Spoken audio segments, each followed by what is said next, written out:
Well, good morning, everybody. Good afternoon to my East Coast folks. I'm here from New York. First, thanks to the Media Post team for having us. You guys always know how to put on an awesome event. Always pick out great locations. So thanks for having me up here. Thanks to you all for being willing to listening to me for a little bit. As mentioned, I'm Ben McKinnon. There are the speaker notes now. I'm Ben McKinnon. I'm the founder and CEO of Card. So I'll talk to you a little bit about what we do, but especially coming after such an awesome panel like that. Oh, sorry, I walked away. I don't want to just be up here and pitching you guys the entire time. So I want to focus the presentation on something that we've been hearing from our brand partners, and what we've heard from the different presentations today is really top of mind for a lot of you all, which is really how do you reach, how do you get in front of, but more importantly, how do you convert the younger demographics. So Gen Z and millennial audiences frankly don't shop like the older generations do. They're harder to grab, they're harder to reach, they're quick to switch, but most importantly, at least what we feel, is that they very much look for brands that provide value back to them for the loyalty that they are showing to you. So we all know this is a huge opportunity, as Gen Z alone has over $450 billion a year worth of spending power, which to me sounds wild, but that's only going to continue to increase as they grow in their lives and their careers. So I'll touch on a few things throughout the presentation. I want to make sure, throughout the presentation. But first, I'll set the landscape for you on who Card is, what it is that we do, and why we're here today.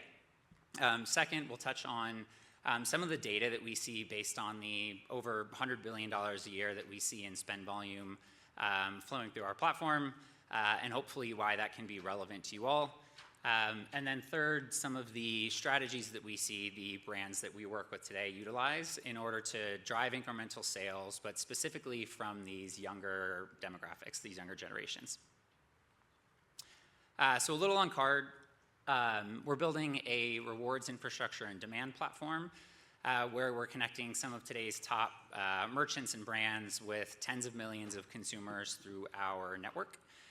We embed rewards into everyday spending environments like banking applications, card issuers, loyalty programs, EBT platforms. Here's a couple of examples, but companies like Fetch, Varo, Robinhood, Branch, One Finance. A lot of brands that frankly a lot of you all might not be familiar with, but the applications and kind of fintech products that a lot of the younger generations are utilizing, our goal is to really aggregate all of that inventory, if you will, and provide one place for you as a brand or a retailer to be able to access the consumers through those platforms. So through our unique partnerships, as I mentioned, we're processing over $100 billion a year in annual transaction volume, reaching tens of millions of consumers. And that gives us really rich insight into how today's consumers are shopping and how they're behaving, and really sets the foundation for how our retail partners are utilizing us today. So our retail and merchant partners utilize Card on a pay-for-performance model, targeting very specific sets of consumers based on exactly where they're spending and how they're shopping, as opposed to more of the intent type data, which is what they're seeing and what they're viewing. So Card's been in market since 2020, and we've grown to over 60 million active users throughout the network. And that gives us access to a very vast amount of first-party transaction data. So we utilize that transaction data to really build very precise audience segments based off of the consumers in our platform, and we feel gives our merchant and retail partners really unmatched visibility into not only how your customers are behaving at your stores, which you guys obviously all know probably better than we do, but how they are really shopping outside of your four walls. So that visibility is really changing how our retail and merchant customers are approaching performance marketing. So instead of building campaigns that are based off of personas and assumptions and third-party data, we can help brands really precisely target customers based off of real spend and real behaviors. So we see when someone shops, how often, how much they're spending, what percentage of their wallet does that make up, and really importantly, how they're spending at your competition, how they're spending across your category. So we use all this data to programmatically run smarter campaigns in the hopes of reducing wasted ad spend, driving real incremental value for our customers, and all while rewarding your consumers, which is really generating that positive brand affinity with this really kind of sought after and tough to reach market. All right, so that's the majority of my spiel on card. So hopefully that gives you a bit of confidence into who we are and why we're relevant in the market today. Next, I want to share a bit about some of the data and insights that we see based off of the data in our platform. We released our first ever consumer research report, which is more of an in-depth guide into all of the data and insights that we see running through card. There's going to be a QR code on the next few slides. I don't have a picture of cute kids next to the QR code, kind of the complete opposite. But feel free to scan it if you want to get access to the consumer research report and read a little bit more about what we see. So the first one that we want to call out, which is obvious to basically everybody now, but is that big box makes up a very large percentage of spend. So consumers really value the convenience that they get from big box, but they also really value the perceived value that they get from these brands based off of price, discounts, rewards, and things of that nature. But one of the things that we find that we thought was interesting is that it's about 23% of the total spend that flows through our platform is accounted for in big box, which is actually a fair amount less than what you see, depending on which analysts you listen to, for the general average American, which is more in the 30 to 40% range.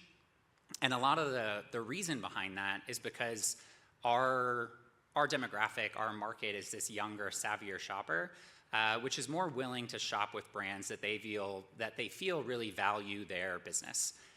Personalized experiences is really the top thing, the top characteristic that we see our end consumer is really looking for.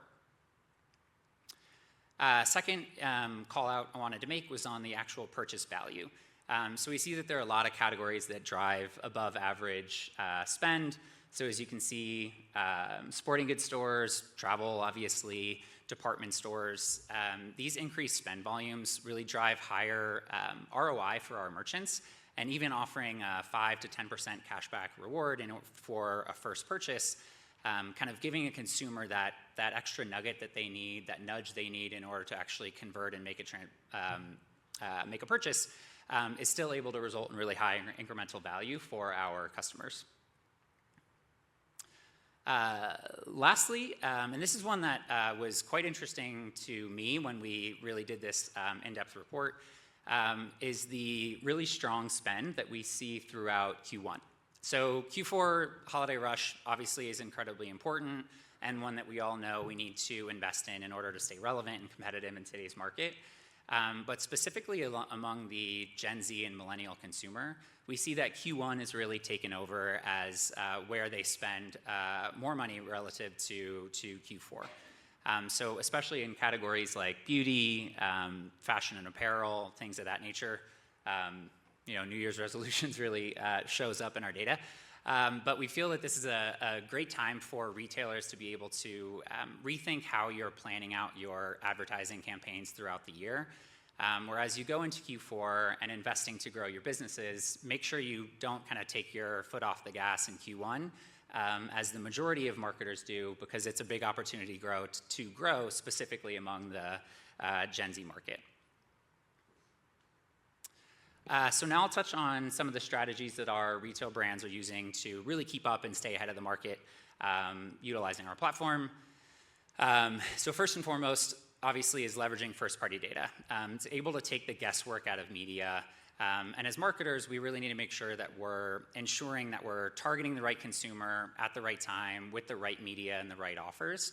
And with the pressure on third-party cookies, the consumer sentiment around tracking kind of my every move online. First-party transaction data really allows you to have that competitive edge needed in today's market. Second is adding rewards-based media. Got to make my quick pitch, obviously, on card.